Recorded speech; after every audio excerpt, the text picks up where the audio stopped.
같이 한번 인사를 나눕니다. 주님의 은혜가 여러분에게, 옆 사람에게도 한번 주님의 은혜가 그대에게. 할렐루야, 할렐루야. 하나님의 은혜가 여러분과 함께 하시길 바랍니다. 저를 한번 주목해 보시기 바랍니다. 어렸을 때를 추억해 보면 그렇게 많이 울었던 것 같아요. 많이 울었던 이유가 배가 고파서 많이 울고, 또 무서워서 많이 울고, 또 싸워서 얻어맞아서 울고, 그래서 울었던 기억이 참 많습니다. 그런데 참 희한한 것은 집안에 먹을 것이 아무것도 없는데 어머니만 딱 등장하면 먹을 것이 생겨납니다. 할렐루야. 아무리 무서워도 어머니만 딱 나오면 그때부터는 안 무서워요. 할렐루야. 다투고 있다가도, 형제가 많고 막 그래가지고 다투고 있다가도 어머니만 딱 등장하면 딱 그걸로 평화가 딱 찾아옵니다. 그러니까 어렸을 때를 가만히 생각해 보면 어머니가 답이에요. 어머니가 방법이에요. 아무것도 없어도, 문제가 많아도 어머니만 계시면 거기에 답이 나왔었어요. 하나님의 나라가 그와 같은 것 같아요. 마찬가지인 것 같아요. 여러분 가만히 한번 생각을 해보시기 바랍니다. 저와 여러분의 삶의 자리에 지금 아무리 문제가 많아도, 아무리 없는 것밖에 없어도, 아무리 눈물밖에 흘릴 것 없어요. 지금 여러 가지 슬픔도 많고, 고통도 많고, 절망도 많고, 말할 수 없는 아픔이 있어요. 말할 수 없는 아픔이, 문제가 많아요. 그런데 예수님이 주인이 되시면, 예수님이 거기에 오시면 더 이상 없는 것이 아닙니다. 더 이상 못하는 것이 아닙니다. 더 이상 울고 있을 필요가 없어요. 그래서 예수 그리스도를 내 안에 모시면 내 안에 하나님의 나라가 이루어집니다. 예수 그리스도를 우리 가정의 주님으로 모시면, 호주로 모시면 어떤 문제가 있어도 우리 가정에 하나님의 나라가 임한 줄로 믿습니다. 그런데 세상은 여전히 없는 것 때문에, 못하는 것 때문에 여러 가지 원망과 불평에 빠져서 지금도 허우적거리고 있단 말이에요. 그런 세상을 향해서 예수님께서는 당신을 대신해서 하나님 나라를 전파하도록 12제자를 파송한 줄로 믿습니다. 문제는 예수님을 대신한 사람들이 여전히 객관적인 사실이 뭐냐 그러면 없어요. 그렇기 때문에 할 수 없을 것 같아요. 불평할 수밖에 없을 것 같아요. 그런데 예수님을 대신해서 하나님의 나라를 전파하러 가는 그 사람들은 모든 것을 가진 사람들이라 그럽니다. 모든 것을 할 수 있는 사람들이라 그럽니다. 모든 것에 감사하는 사람들이라 그래요. 왜요? 예수 그리스도는 만유이시기 때문인 줄로 믿습니다. 그래서 여러분 성도들은 꼭 한 가지는 기억해야 돼요. 반드시 기억해야 돼요. 뭘 기억해야 되느냐? 오늘 지금 저와 여러분의 삶의 자리에 어떤 문제가 있어도, 어떤 어려움이 있어도, 어떤 아픔과 상처와 절망과 좌절이 있어도 예수 그리스도 안에 있으면 거기가 천국이라고 하는 것입니다. 그래서 문제 속에서도 천국을 누려야 죽어서도 천국에 가는 것입니다. 하나님의 나라를 상속으로 받는 것입니다. 문제가 있다고, 아픔이 있다고, 절망이 있다고 오늘 내 자리가 지옥이면 죄송합니다. 죽어서도 우리가 하나님의 나라에 갔을 때에도 우리는 하나님의 나라에서 거절당할 수 있습니다. 수많은 믿음의 선배들이 그 박해 속에서도, 순교 속에서도, 목이 떨어지면서도 예수 그리스도 때문에 하나님의 나라를 경험한 줄로 믿습니다. 그래서 오늘 저는 다음 세대를 위한 시대정신 25번째로 다 같이 한번 따라서 해봅니다. 하나님의 나라를 전파하는 자.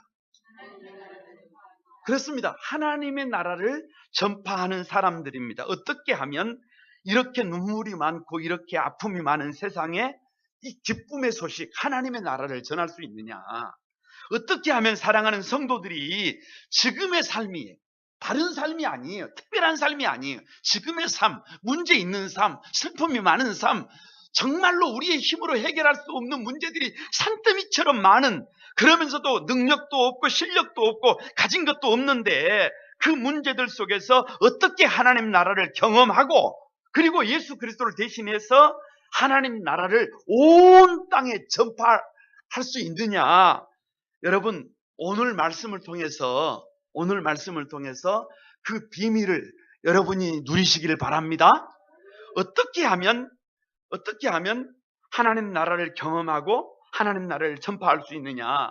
여러분, 첫 번째가 다 같이 한번 따라서 해봅니다.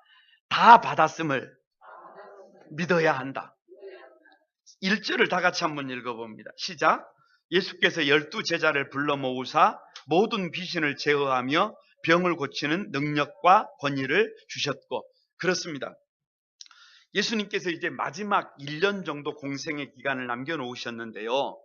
예수님을 대신해서 하나님의 나라를 전파하기 위하여 제자들을 파송하는 거예요.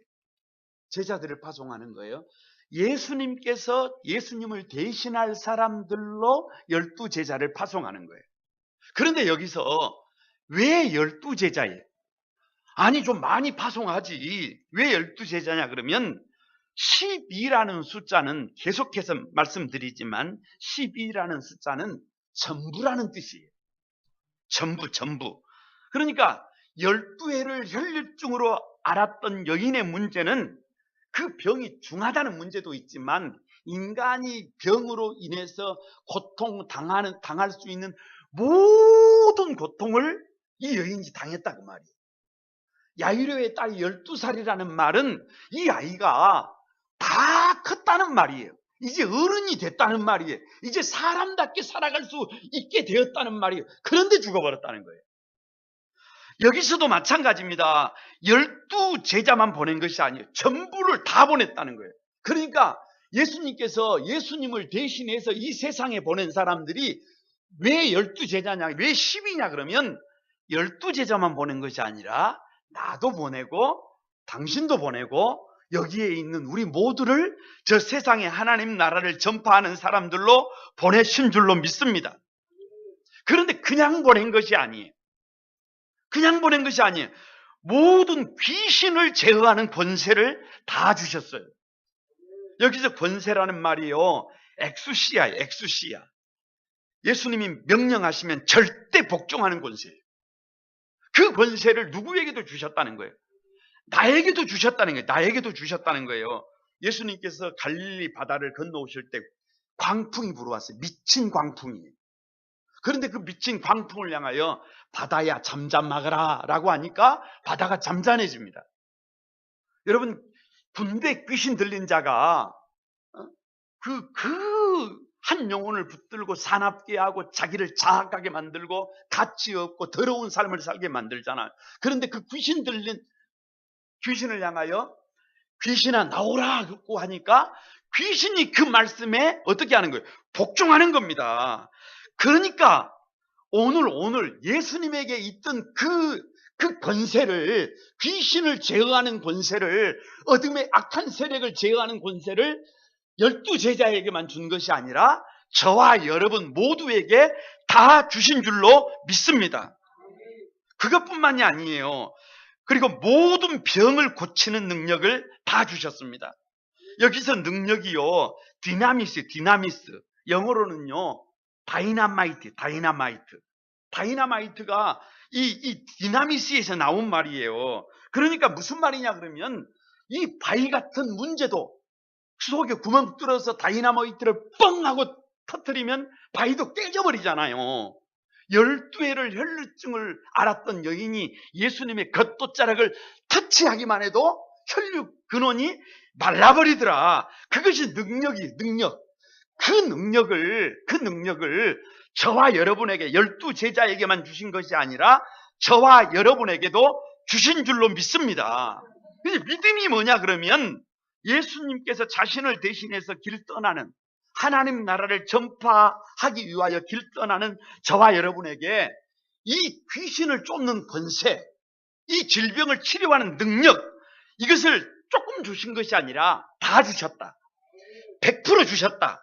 그러기에 우리에게는 부족함이 없다. 이걸 믿으라는 거예요. 이걸 믿으라는 거예요.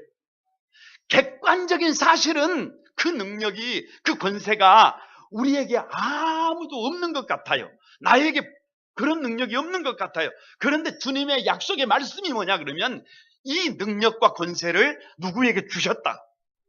12 제자에게만 주신 것이 아니라 저와 여러분에게도 주셨다. 그래서 주님은 여기서 한 걸음 더 나갑니다. 한 걸음 더 나가. 그래서 12 제자에게, 저와 여러분에게 세 가지를 부탁하는데요. 첫 번째 당부가 뭐냐 그러면 3절인데 여행을 위하여 아무것도 가지지 말라. 지팡이나 주머니나 양식이나 돈이나 두 벌 옷을 가지지 말라. 하나님 나라를 전하기 위해서 전도자가 되어서 길을 떠나는데 아무것도 가지지 말라는 거예요. 여기서 5가지는 곰곰이 한번 생각을 해보세요. 첫 번째가 지팡이예요. 그 당시만 하더라도요, 길을 떠나려면 반드시 필수품이 뭐냐? 지팡이. 왜? 독사나 뱀이나 전갈이 나오면 그 지팡이로 치워야 해요. 여러분, 길을 가다가 위험한 사람들을 만나면 이 지팡이가 무기예요, 무기. 그러니까 나그네는 밖으로 갈 때는 반드시 뭐를 들어야 돼요? 지팡이를 들어야 돼요. 그런데 그 지팡이를 들지 말라고 하는 이유가 뭡니까? 주머니가 뭐냐 그러면 주머니는 요즘 말로 하면 가방이에요. 백이에요. 여행을 가려면 담을 것이 있어야 되잖아요. 그런데 그것을 가방을 갖지 말라는 이유가 도대체 뭡니까? 양식이 뭐예요? 길을 떠났는데 먹을 것이 없으면 어떻게 되겠어요? 최소한의 양식은 준비해야 되는데 그 양식을 준비하지 말라는 것입니다. 여러분, 돈이 뭐예요? 다른 것 아무것도 없어도 돈만 있으면 되잖아요. 그런데 그 돈을 가지지 말라는 거예요.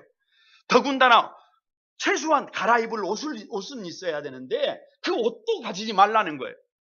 도대체 이것이 무슨 말씀입니까? 아무것도 가지려고 하지 말라는 이 말은 예수님을 대신하는 제자들에게는 이 모든 필요를 누가 공급하신다? 하나님이 공급하신다는 거예요.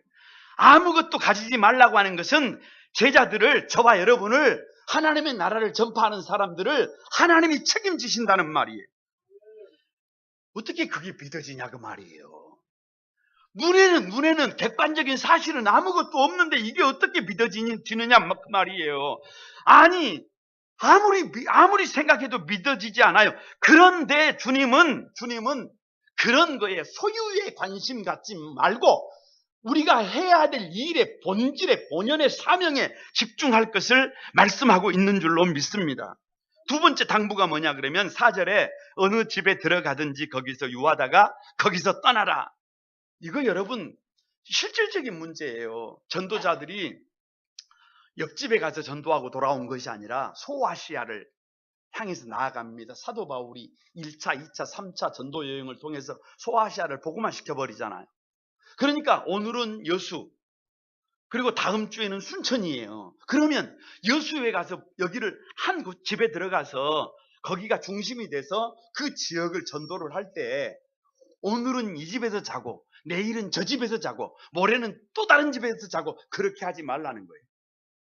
왜? 우리는 그렇게 해야 돼요. 왜냐 그러면 한 집집마다 그 당시만 해도 먹을 것이 없어요. 먹을 것이 없어서 수저 하나라도 줄여야 할 판이에요. 그런데 전도자가 와서 아침도 얻어먹고 점심도 얻어먹고 저녁도 얻어먹고 잠도 자고 그러면 여러분 얼마나 얼마나 민폐가 되겠어요. 그래서 제자들이 생각할 때 오늘은 이 집에서 한 끼를 먹었으면 다음은 또 다른 집에 가서 민폐를 끼치고 또 그 다음 날은 다른 곳에 가고 이렇게 했단 말이에요. 그런데 주님은 그렇게 하지 말라는 거예요. 그 도시를 떠나기까지 그 집에서 유하라. 그 집에서 뭐를 해라? 신세를 져라. 왜요? 왜? 시간이 지나고 나서 보니까 전도자들이 머물렀던 그 집이 교회가 되어져 있습니다. 그게 빌립보 교회고 그게 데살로니가 교회고 그게 안디옥 교회고 다 그래요. 민폐를 끼치는 것 같지만 그건 민폐가 아니다. 하나님께서 책임을 진다. 하나님께서 여호와 이레로 그 가정을 살핀다. 그러니까 걱정하지 말고 어떻게 해라. 그 집을 센터로 삼아서 복음을 전해라. 세 번째 당부가 뭐냐 그러면, 세 번째 당부가 5절에 보면 누구든지 너희를 영접하지 아니하려거든 그 성에서 떠날 때에 그 너희 발에서 먼지를 떨어버려 저희에게 증거를 삼아라. 여기 집이 아니에요. 성이에요. 성. 여수에 들어왔는데 짐을 풀 데가 없어요. 짐을 풀 데가. 이 성 자체가 복음을 받아들이지 않아요. 그럴 때 발에 묻은 먼지를 떨어버려라. 그 도시는 미래가 없다. 여러분, 우리 시대에 만약에 이렇게 되면 곤란합니다. 복음을 전하면서 예수님 전도하면서 복음을 받아들이지 않는다고 그 앞에서 발에 먼지 떨고 있으면 큰일 납니다. 개념이 조금 달라요. 그러니까 한마디로 말하면, 왜 당신들을 우리 집에 모셔야 합니까? 왜 당신들 때문에 우리가 먹을 것을 나눠야 합니까? 왜 당신들 때문에 우리가 손해를 봐야 합니까? 라고 하는 사람들, 그 사람들을 두려워하지 말라는 거예요. 그런 사람들 앞에서 복음을 부끄럽게 여기지 말라는 거예요. 복음을 과감없이 담대하게 여러분 말씀을 전하라고 하는 요청인 줄로 믿습니다. 사람들이요, 곰곰이 생각해 봤어요. 사람들이 왜 바뀌지 않느냐라고 곰곰이 생각해 봤어요. 사람 잘 안 바뀝니다. 왜냐? 마음속에 여전히 부족하다, 모자라다라고 하는 관점을 가지고 있어요. 딱 생각에 붙들려 있어요. 그래서 아무리 많이 가져도 여전히 부족해요. 여전히 모자라요. 그러니까 원망하고 불평하고 삶이 부정적이에요. 그런데 이제 생각을 바꿔야 합니다. 왜요? 예수님은 만유예요. 만유. 예수님 만유라는 말은 이 땅에 존재하는 모든 것이라는 말이에요. 그런데 그 예수님을 저와 여러분이 우리 마음속에 나의 주인으로 모셨어요. 그러면 저와 여러분은 이미 다 받은 것이에요. 능력과 권세도 다 받았어요. 예수님을 대신해서 하나님의 나라를 전파하러 길 떠나는 저와 여러분은 100% 다 받은 거예요. 100%. 그러니까 이런 관점, 이런 생각을 가지면 더 이상 더 가지려고 하지 않습니다. 더 이상 원망과 불평하지 않습니다. 더 이상 책임과 다른 사람에게 책임을 전가시키지도 않아요. 이런 관점을 가지면 다 같이 한번 따라서 해봅니다. 이래도 감사, 저래도 감사, 모든 것이 감사해. 모든 것이 감사.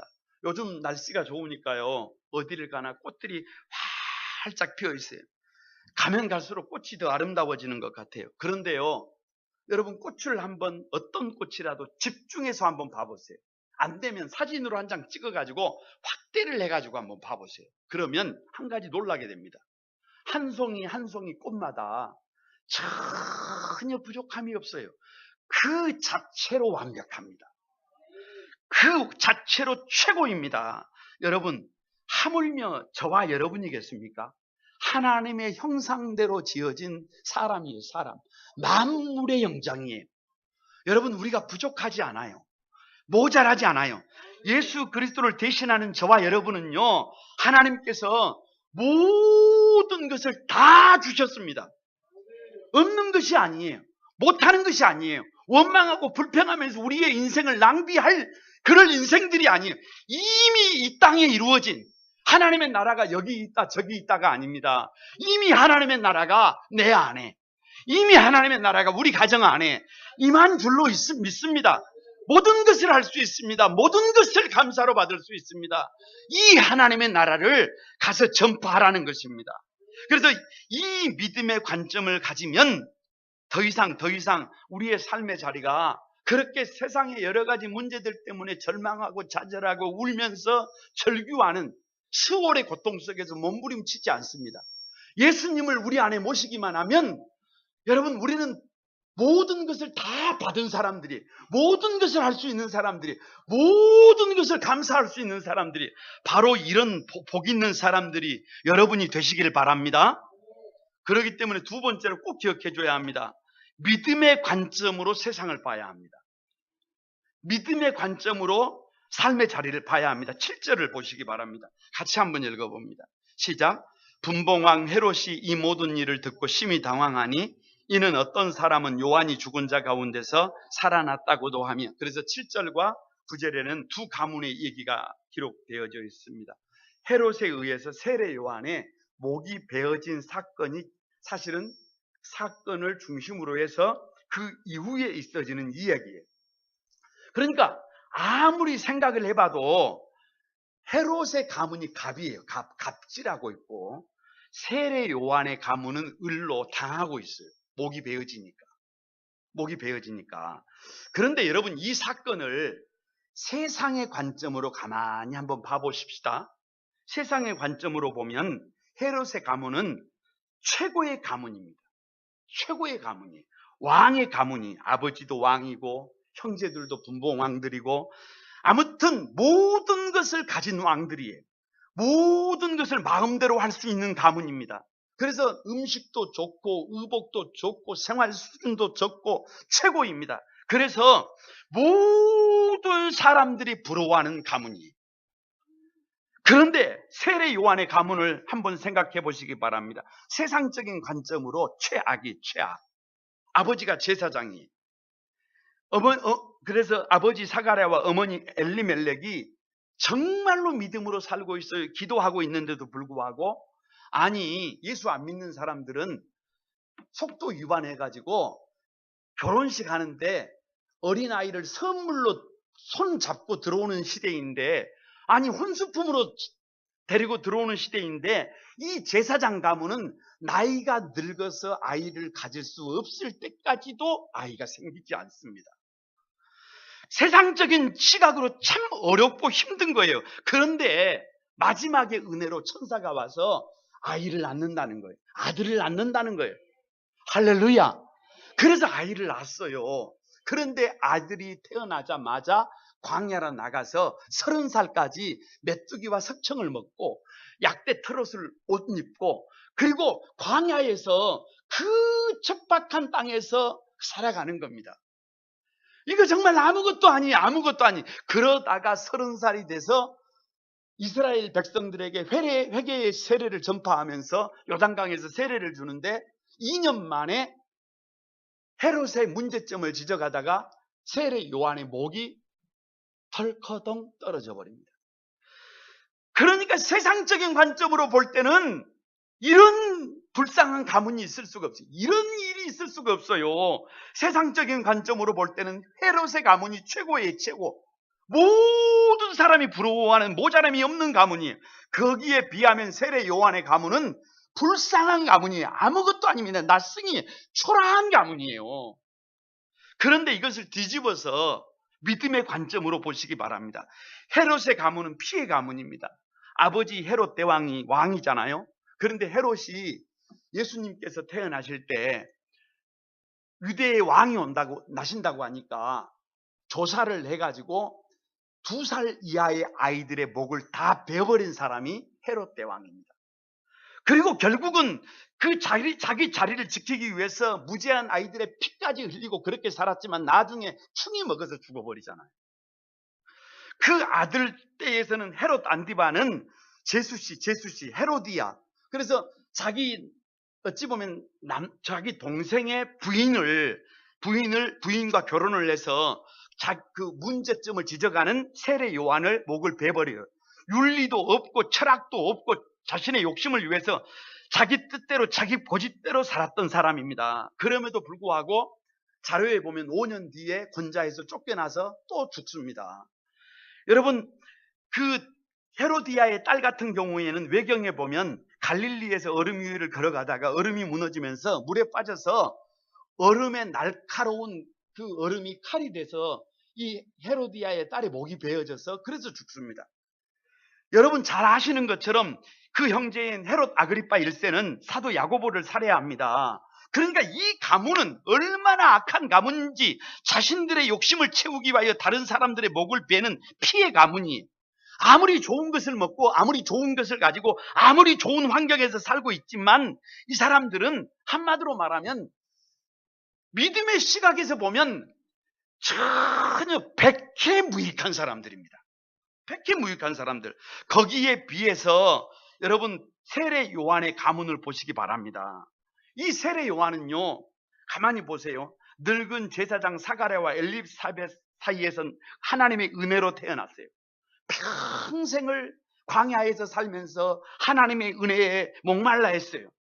그래서 잘 먹지도 못하고 잘 입지도 못하고 좋은 환경에도 살지 못했지만 평생을 주님의 길을 예비하면서 살았습니다. 할렐루야. 그래서 누가복음 7장 28절에 세례 요한을 향해서 여자가 낳은 자 중에 요한보다 큰 자가 없다 이렇게 말씀하셨습니다. 누구보다 큰 사람이 없어요. 이 땅에 태어난 사람들 중에 요한이 가장 큰 사람이다 그 말이에요. 하나님께서 요한을 인정해 주신다 그 말이에요. 그러니까 이것은 절대 평가자잖아요. 세례 요한의 땀과 눈물과 헌신이 있는 그 자리에는 여지없이 주님이 오십니다. 세례 요한의 순교의 피가 흐르는 곳에는 주님이 여지없이 오셔서 일하고 계십니다. 그래서 세례 요한은 주님이 오실 수 있도록 길을 예비하다가 자기는 자기 할 일 다 하고 주님이 오실 수 있도록 길을 만들어 놓고 흔적도 없이 사라진 사람이 세례 요한이. 이상한 것은 헤롯이 볼 때 세례 요한은 분명히 목이 잘려져서 죽었습니다. 그런데 여기를 봐도 세례 요한 같아요. 저기를 봐도 세례 요한 같아요. 예수님의 12 제자를 봐도 세례 요한 같아요. 수많은 성도들이 다시 세례 요한이 되어 주의 길을 예비하고 있습니다.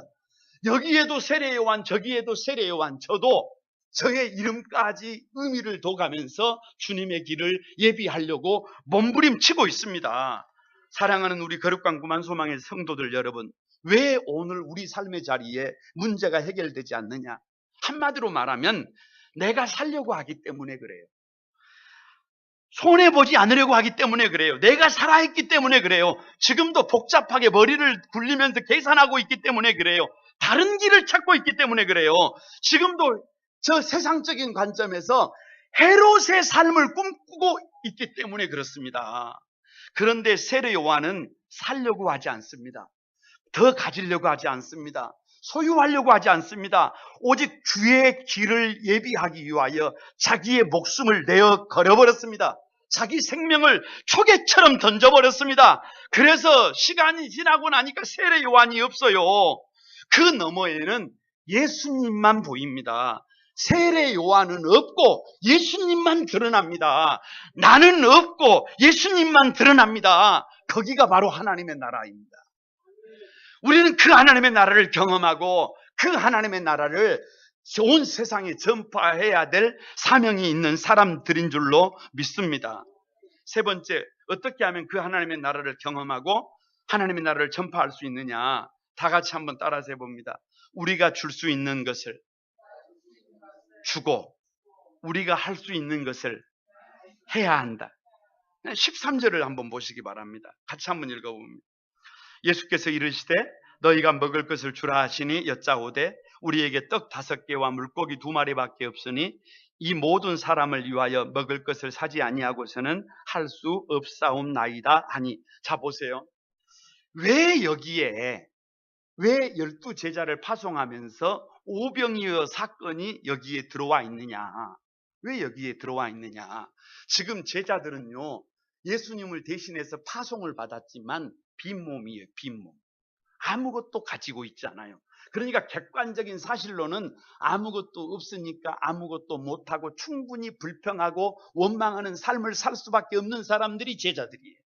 그런데 바로 밑에 오병이어의 기적을 통해서 이 12 제자, 저와 여러분이 예수님을 대신해서 파송받은 저와 여러분들의 능력의 비결, 삶의 비결이 여기에 소개되고 있는 거예요. 물고기 2마리와 떡 5개를 가지고 5,000명을 먹이고 다시 12광주리를 남깁니다. 12광주리를 남겼다는 말은 충분히 남겼다는 거예요. 남길 수 있을 만큼 남겼다는 말이에요. 무슨 말이냐? 다 먹이고 다 입히고 다 하고도 12광주리가 남기더라는 거예요. 이것이 어떻게 되느냐? 이것이 어떻게 가능해지느냐? 여러분 보시기 바랍니다. 오병이어의 기적은 하나님의 나라는 한 영혼에 대한 배려에서 시작돼요. 배려에서. 한 영혼에 대한 배려. 10절을 보시기 바랍니다. 왜 예수님께서 제자들을 따로 벳세다라고 하는 지역으로 데리고 가시느냐? 제자들을 배려하고 있는 거예요. 제자들이 너무 힘들어요. 사람들 때문에 먹을 것도 먹지 못하고 있어요. 그래서 좀 쉴 수 있도록 쉴 수 있도록, 쉬어가면서 일하도록 벳세다로 쉴 수 있도록 데리고 가신 것입니다. 그런데 11절에 보니까 예수님이 그리로 가시니까 수많은 사람들이, 오늘 본문에 보면 남자만 5천 명이에요. 이 사람들이 예수님의 이게 막 몰려 나오니까 예수님께서 그 피곤해 있는 중에서도 11절에 예수께서 그들을 영접하사라고 그렇게 기록하고 있습니다. 여러분, 영접이라는 말은요, 사람이 하나님을 영접하는 것이지 하나님이 나를 영접하는 게 아니에요.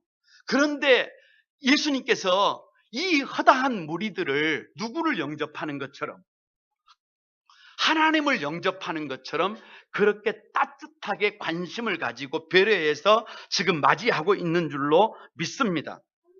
심지어는 이 사건을 마가복음 6장 34절에서는요, 큰 무리를 보시고 그 목자 없는 양 같음으로 인하여 불쌍히 여기사라고 기록해 놓고 있어요. 여기서 불쌍히 여기사가요, 스프랑크 미조마이라고 해요. 심장이나 간이나 내장이 떨어져 나갈 때 느끼는 고통이에요. 그러니까 한 사람 한 사람을 보면서 저 사람을 살려야 하는데, 저 사람을 이렇게 세워야 하는데, 저 사람의 필요를 채워야 하는데 그것을 채우지 못해요. 저 사람을 이렇게 세우지 못해요. 그래서 느끼는 고통이 심장이 떨어져 나가는 고통, 간이 떨어져 나가는 고통을 누가 느끼는 거예요? 예수님께서 느끼는 거예요. 그러니까 오병이어의 기적이 어디에서 일어나느냐, 하나님의 나라가 어디에서 일어나느냐 그러면 나만 위하는 자리, 나밖에 모르는 자리, 거기에서 일어나지 않습니다. 어떻게 하면 사랑하는 사람을 세울 수 있을까? 어떻게 하면 저 사람을 이렇게 세울 수 있을까? 어떻게 하면 저 사람을 도울 수 있을까? 어떻게 하면 저 사람을 웃게 할 수 있을까? 저 사람을 살려야 되겠는데 그 마음이 너무 안타까워하는, 그래서 한 영혼을 위한 배려가 있는 곳에 오병이어의 기적이, 하나님의 나라가 임하게 되는 줄로 믿습니다. 오병이어의 기적은요, 이 하나님의 나라는요, 그래서 내가 할 수 있는 일을 찾을 때 있어요. 내가 줄 수 있는 것을 줄 때, 보세요. 신앙생활을 지금까지 해오면서 늘 고민이 있어요. 늘 고민이. 그게 뭐냐 그러면, 나는 아무것도 없는데 주님은 오늘 본문에 나에게 제자들에게 너희가 먹을 것을 주래요. 아니, 나는 없는데 어떻게 나더러 먹을 것을 주라 그러냔 말이에요. 그것도 한 2명이나 한두 명 되고 그러면 얼마든지 줄 수 있지만, 남자만 5천 명이면 여자는 10,000명이, 아이들까지 하면 2만 명이잖아. 내가 이 광야에서 아무것도 없는 상태에서 어떻게 그들을 먹이고 입히냐 그 말이에요. 나는 못한다, 나는 할 수 없다, 지금 객관적인 사실에만 눈을 돌리면 주님 잡고 있던 그 손을 놔야 한다니까요. 더 이상 믿음으로 살 수가 없다니까요. 불평하고 원망할 수밖에 없다니까요. 절망할 수밖에 없다니까요. 여러분, 그래서 믿음이라고 하는 것은 내가 다 하는 것이 아니에요. 믿음이라고 하는 것은 내가 할 수 없는 일을 내가 하는 게 아니에요. 믿음이라고 하는 것은 그 속에서 내가 할 수 있는 일을 찾는 것입니다. 그래서 물고기 2마리와 떡 5개예요. 정말로 별 볼 일 없는, 정말로 누구든지 마음만 먹으면 물고기 2마리와 떡 5개는 충분히 준비할 수 있어요. 그것을 실천에 옮겨 놓을 때, 내가 주려고 물고기 2마리와 떡 5개를 가지고 도전할 때 그 너머를 주님이 하신다 그 말이에요. 나는 그것밖에 할 수 없지만 내가 그렇게 달려가면 그 너머에 주님이 일하신 줄로 믿습니다. 사랑하는 여러분, 우리의 삶에 눈물이 있어요. 아픔이 있어요. 절망이 있어요. 그런데 그것을 여러분이 다 해결하려고 하면 절망한다니까요. 여러분이 그 문제를 해결하려고 하면 여러분 주님의 손을 놔야 한다니까요. 여러분이 다 하려고 하지 마시기를 바랍니다. 여러분이 할 수 있는 것만 해야 돼요. 여러분이 기도할 수 있으면 기도하시고, 여러분이 할 수 있는 물고기 2마리와 떡 5개만 가지고 도전하면 그 너머에는 세례 요한의 목이 떨어져도 그 뒤에 주님이 완성하시는 줄로 믿습니다. 나의 삶을 주님이 완성하시고 우리 가정을 주님께서 세우시고, 여러분 그 문제의식이 없이 내가 모든 것을 다 할 수 있다, 라고 하는 생각, 그 생각이 지옥이에요. 왜? 그 자리에 주님이 없어요. 그런데 내가 다 할 수가 없어요. 내가 부족해요. 내가 모자래요. 내 힘으로 불가능해요. 그래서 울면서 아파하면서도 내게 다 주신 것을 믿고 눈물을 그치고 내가 할 수 있는 것을 찾아서 실천에 옮길 때 하나님은 그 사람을 통해서 오병이의 기적이 하나님의 나라가 임하게 되게 하실 것을 믿습니다. 우리가 할 일은 물고기 2마리와 떡 5개를 주님의 손 위에 올려놓는 것이에요. 이것이 사람을 살리는 방법이고 우리가 세상의 문제를 해결하는 방법임을 믿습니다. 뿐만 아니라 이 오병이어의 기적은 이 하나님의 나라는 감사할 때 일어납니다. 예수님께서 떡 5개와 물고기 2마리를 가지사 하늘을 우러러 보시고 축사하세요. 하늘을 우러러 보시고 이 물고기 2마리 떡 5개가 뭐가 안 돼? 이걸 가지고 감사하냐고만 이걸 가지고. 그런데 이미 우리는 예수 그리스도를 대신한 사람들이 다 가진 사람들이 권능과 능력을 다 가진 사람들임을 믿습니다.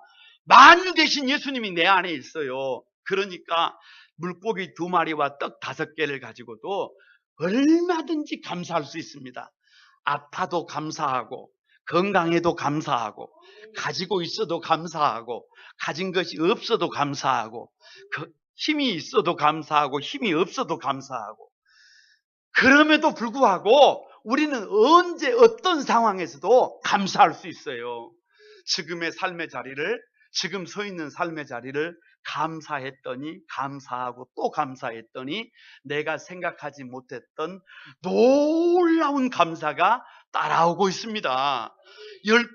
물고기 2마리와 떡 5개를 가지고 감사했더니 12광주리에 다 먹이고도 12광주리를 남기는 엄청난 감사가 여러분의 감사가 되기를 바랍니다. 거룩한 구만소망에 사랑하는 성도 여러분, 왜 오병이어의 기적이냐? 이스라엘 백성들이 광야에서 나왔을 때 아무것도 없어요. 그런데 만나가 내리고 메추라기가 내리고 진 사면에 쌓입니다. 없는 것이 아니다 그 말이에요. 충분하다 그 말이에요. 바로 이것입니다. 오병이어의 기적은 이것을 보여주는 것입니다. 우리가 이것을 보지 못하니까 우리가 가지고 있지 않는 것, 없는 것, 못하는 것, 그것 가지고 절망하고 좌절하는 거예요. 그런데 믿음이 필요해요. 이미 다 주셨어요. 충분합니다. 믿음을 가지면 지금 여러분의 삶의 자리에 하나님의 나라가 임합니다. 왜 오병이어의 기적이냐? 보리떡 5개와 물고기 2마리를 그 작고 초라한 것을 떼어서 나눠주다가 보니까 5,000명, 10,000명, 20,000명을 먹인 거예요. 여러분, 이건 십자가, 예수 그리스도의 십자가의 재현입니다. 무슨 말이에요? 저와 여러분이 나만을 위해서는 나를 떼어낼 수 없습니다. 나만을 위해서는 나를 떼어낼 수 없어요. 나를 희생할 수 없어요. 그런데 나를 떼어서 나를 희생하고 나누다 보니까 30배, 60배, 100배의 결실이 맺혀지는 것입니다. 이 은혜가 여러분의 삶에 가득하기를 바랍니다. 말씀을 마치려고 합니다. 어느 날 눈 떠보니까 상처와 절망과 아픔이 가득한 세상입니다. 그런 세상에서 우리를 불러서 더 이상 눈물이 없고 절망이 없고 아픔이 없는 하나님의 나라를 나더러 전파하라고 하십니다.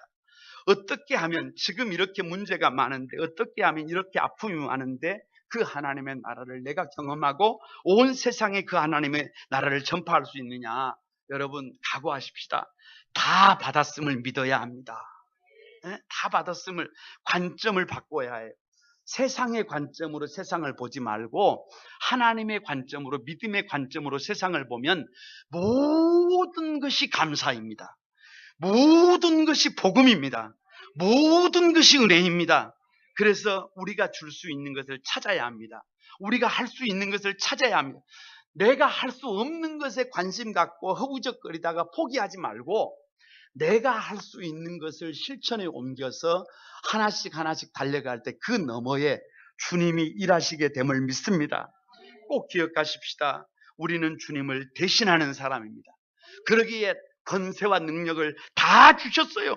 더 가지려고 몸부림치지 않아도 됩니다. 관점을 바꾸시기 바랍니다. 우리가 줄 수 있습니다. 우리가 하나님 나라를 경험하고 하나님의 나라를 전파하는 이 능력의 삶의 주인공이 저와 여러분이 될 줄로 믿습니다.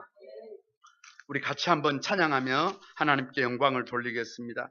오늘 가만히 한번 예수 나의 치료자 이 찬양 한번 통해서 하나님께 영광을 돌리겠습니다.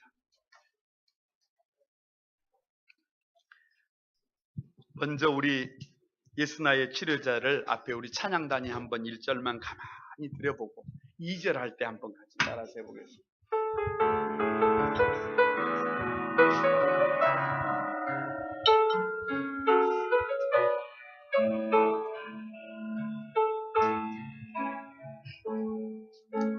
예수 나의 좋은 치료자 그의 눈이 머무는 곳은 나의 슬픔과 고통 고개 들어 그의 눈을 볼 때에 난 알았네 예수 나의 좋은 치료자 예수 나의 좋은 치료자 그의 손길이 닿는 곳은 나의 상처와 아픔 영원히 흐를 것 같았던 눈물 다 멎었네 예수 나의 치료자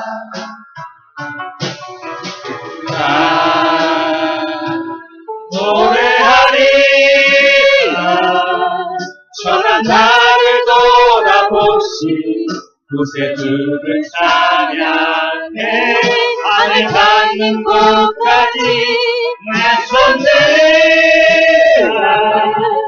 예수 나의 치료자 다 같이 한번 들려봅니다. 예수 나의 좋은 치료자 나의 좋은 치료자 손을 한번 들고 그의 눈이 머무는 곳에 나의 슬픔과 고통 고개를 들어 그의 눈을 볼 때 다 같이 외쳐봅니다. 예수 나의 좋은 치료자 다시 한번 예수 나의 좋은 치료자 예수 나의 좋은 치료자 그의 손길이 닿는 곳에 나의 상처와 아픔 영혼이 흐를 것 같았던 다 멎었네 예수 나의 치료자 여러분 다시 한번 들어보겠습니다. 예수 나의 좋은 치료자 예수 나의 좋은 치료자 그의 눈이 머무는 곳은 나의 슬픔과 고통 고개 들어 그의 눈을 볼 때에 예수 나의 좋은 치료자 예수 나의 좋은 치료자 여러분 두 손으로 몸을 만져보시기 바랍니다. 예수 나의 좋은 치료자 그의 손길이 닿는 곳에 나의 상처와 아픔 영원히 흐를 것 같았던 눈물 다 멎었네 다 예수 고쳐졌네 나의 치료자 아멘 두 손 들고 고백합니다.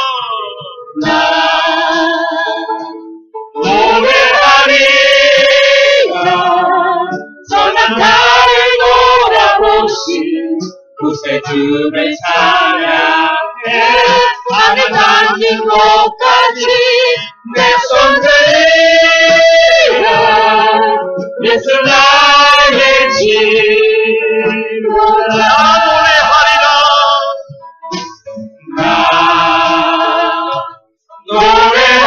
노래하리라 천한 나를 돌아보시 구세주를 찬양해 안에 닿는 곳까지 내 손 들라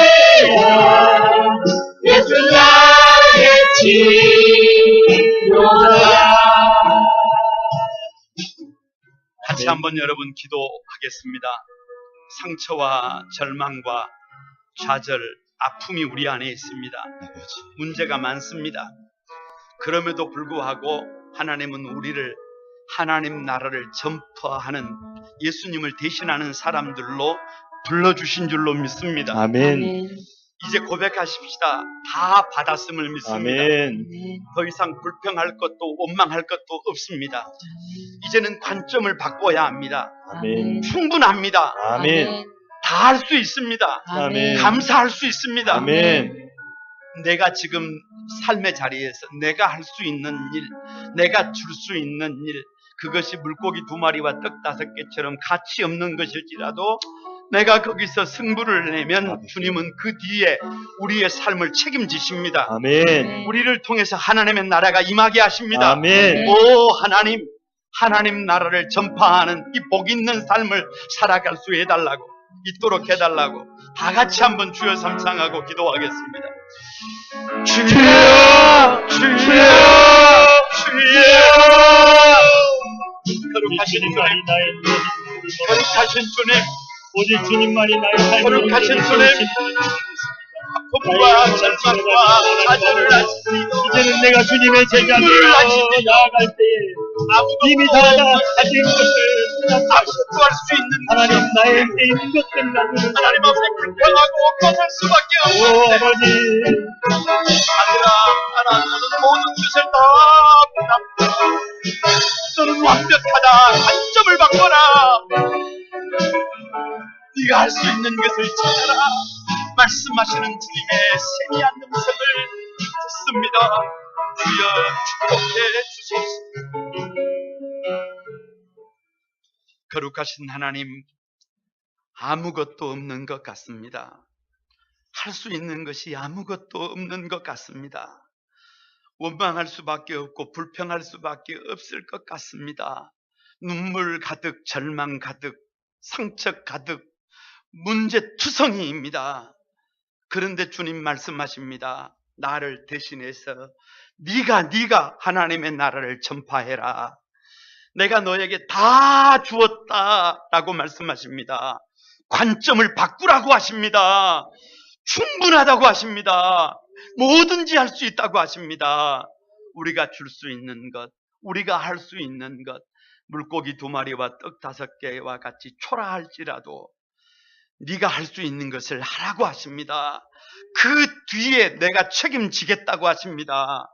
그 주님의 세미한 음성을 마음에 새기고 우리 거룩한 꿈한 소망을 사랑하는 성도들이 일어납니다. 힘을 냅니다. 하나님 축복해 주소서. 선한 길, 바른 길, 복된 길로 이끌어 주소서. 예수님의 이름으로 기도드리옵나이다. 아멘.